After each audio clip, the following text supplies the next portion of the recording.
Here's the thing I'm going to sell him on, Ron. The script wastes no time.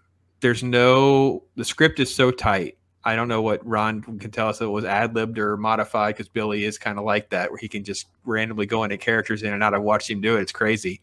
I interviewed him after he did one of his audiobooks, Ron, and it is just a fascinating. These comedians are just, the programming is not like the rest of us. There's a special human there. But this script wastes no time. It's super fast, and you care about not just the secondary, like the third level of characters. You have the dentists and the ice cream guys, and you're going along and cheering and laughing, and that is when a writer's hit a home run, in my opinion. So, yeah, the script was very tight. Billy really loved the script too, so we didn't do a lot of improvisation. I would say we would always get the script first, but Billy does. I mean, he's a genius, and so he came up with some great things, and we did have ad libs, certainly in the film that worked great, and but there weren't as many as you might expect. The script was very tight. Gap's throwing out quotes because he's talking about the scene where Mitch has been rear-ended, shall we say, and they're in Spain. El doctor, hello, don't stop anything that's supposed to remain open, okay? And the doctor doesn't really understand English and just kind of nods. But it just plays. Literally, to be honest, before you get too far, even just the credits, Ron, how did that come into play? Where the credits become a gag, a credit become a hook. That's not always something films were willing to do. Well, I was a big fan of movies from my childhood again, where credits were done as animated little shorts. And so I love the idea of doing an animated little story for the opening credits. Preceding the credits is the scene in Pamplona, Spain, where it's the running of the bulls, where Billy gets a bullhorn up his rear, and we shot that on the Universal backlot in LA, with a second unit going to Pamplona to get some wide shots so that it felt like the real deal, that really was the real deal.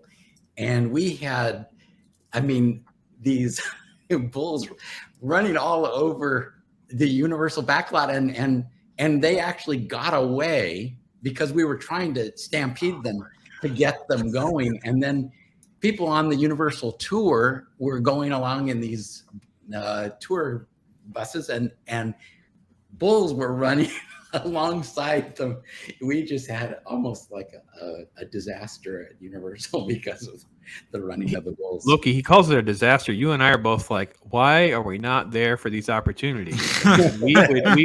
Loki and I getting to run some bulls, we'd be in all sorts of trouble, Ron. We'd be an insurance claim just waiting to happen right there. I tell you right now. We'd just be yelling, "Lady, look out!" Oh my gosh, that's so much fun. You got paid to do this, Ron. I'm so envious. I mean, it is getting to play. It's kind of I've not had to grow up in my life, really.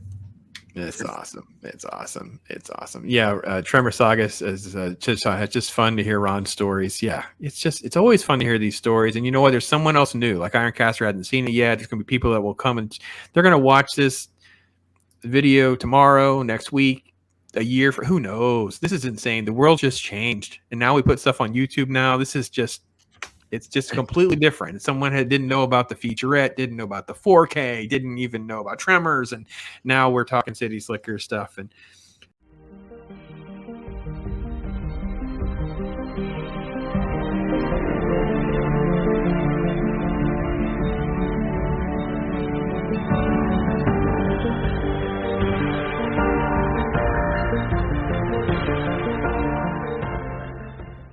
I love my guns.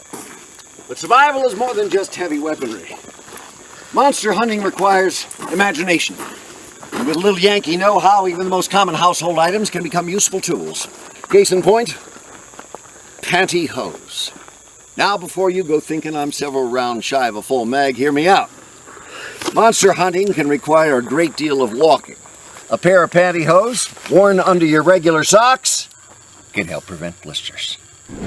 Or should you inexplicably run short of ammo, the elasticity of pantyhose makes them the ideal choice for a makeshift slingshot. Load your projectile between the legs. Grab the crotch, pull back gently, and shoot your load. Load delivered. Should you encounter windy conditions on the hunt, pantyhose makes a great dust mask. Should you be fortunate enough to bag a monster and want to get your trophy home, pantyhose can be used as a handy tie down in the absence of bungee cord or twine. Finally, if you wish to preserve your kill as a future source of protein, stuff your pantyhose with graboid flesh and hang it to dry in the sun. Graboid jerky. Nothing like it. Belly up to your local retailer and ask for them by name. Bert's Bullseye brand survivalist pantyhose. Tell them Gummer sent you.